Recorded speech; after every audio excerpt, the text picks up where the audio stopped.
ఓం నమ శివాయ. భగవద్గీతలోని ఈ చిన్న కథ వింటే మన ఆలోచనలో కూడా మార్పు అనేది తప్పకుండా వస్తుందండి.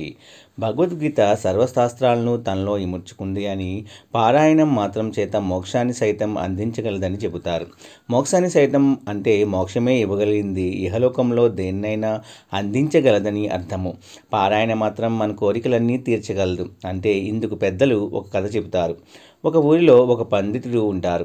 చాలా శాస్త్రాలను చదివినవారు. మోక్షం కోసం అని భగవద్గీతను కూడా రోజు పారాయణం చేసేవారు. అదే ఊరిలో కట్టెలు కొట్టుకొని వాటిని అమ్ముకొని జీవనాన్ని సాగించే ఒక పేద వ్యక్తి ఉన్నాడు. అతనికి శాస్త్రాలు తెలియదు, గీతాసారం తెలియదు. ఇద్దరు వయసు నిండి మరణించిన తర్వాత దేవదూతలు వెంటనే వచ్చి ఆ పేద వ్యక్తిని స్వర్గలోకానికి తీసుకొని వెళ్తారు. తనకంటే ముందు ఆ పేద వ్యక్తికి స్వర్గలోక ప్రాప్తి కలగడం చూసిన పండితుడు ఆ దేవదూతల్ని, ఇదేంటి, సర్వశాస్త్రాలను పఠించిన వాడిని, గీతను రోజు పారాయణ చేసిన వాడిని, నాకు కాక అతనికి ముందు స్వర్గలోక ప్రాప్తి ఎలా కలిగింది అని అడుగుతారు. దానికి ఆ దేవదూతలు ఇలా చెప్తారు: మీరు పారాయణం మాత్రమే చేశారు, ఆ శాస్త్రాల సారాన్ని గ్రహించి మీ జీవితానికి అన్వయించుకోలేదు. అతనికి ఏ శాస్త్రం తెలియదు, గీతాసారం కూడా ఎరగడు, కానీ తన జీవితంలో ప్రతి పని వాటికి అనుగుణంగా చేశాడు. అందుకే పఠించిన మీకంటే పాటించిన అతనికే మొదటి ప్రవేశము.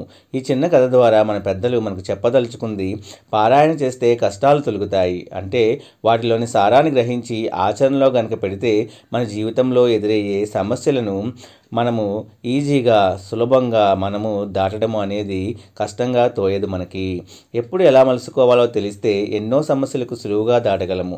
భగవద్గీతలోని ప్రతి శ్లోకం మనకి ఎలా ఉండాలో, ఎలా ఆలోచించాలో, ఏది మంచి ఏది చెడు దాకా నిత్యం మనకు ఎదురయ్యే ఎన్నో ప్రశ్నలకు సమాధానము చెబుతాయి. అందుకే గీతాపారాయణ ఒక్కటి చాలు బాధను పోగొట్టడానికి. గీతలోని ఈ శ్లోకాన్ని చూడండి, మన జీవితానికి ఎంత మార్గనిర్దేశం చేస్తుందో. యదా సంహరతే ఛాయం కూర్మోంగనీవ సర్పసహ ఇంద్రియానింద్ర అర్థేభ్య తస్య ప్రజ్ఞా ప్రతిష్ఠిత. దీని అర్థము ఏమిటంటే, తాబేలుని చూడండి, ఏ కొంచెం శబ్దం కానీ అలజడి కానీ కలిగితే వెంటనే తన అవయవాలన్నిటినీ లోపలికి ముడుచుకుంటుంది. దానికి తన అవయవాలు అంత స్వాధీనంలో ఉంటాయి. అలాగే మనం కూడా ఇంద్రియాలను అలా ఆధీనంలో ఉంచుకోవాలని చెబుతుంది భగవద్గీతలోని ఒక శ్లోకము. ఇంకా మనము ఏ పని చేసినా కూడా అది ఆచరించదగ్గట్టు ఉండాలి. అంటే ప్రతి వారికి మనము ఆదర్శప్రాయంగా ఉండాలి. అలవాటుగా చెడు విషయాల మీదకు మళ్ళిన వాటిని వెంటనే ఆధీనంలోకి తెచ్చుకుంటే సమస్యలు రావు.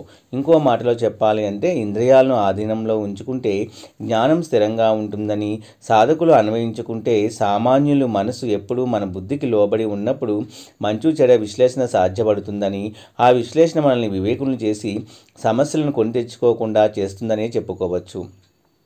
ఇలాగా ఒక శ్లోకం మనకి మార్గనిర్దేశము చేసే దీపం లాంటిది. ఆ వెలుతురులో ప్రయాణం చేస్తే గమ్యం చేరడము అనేది సులభము అనేది అవుతుంది.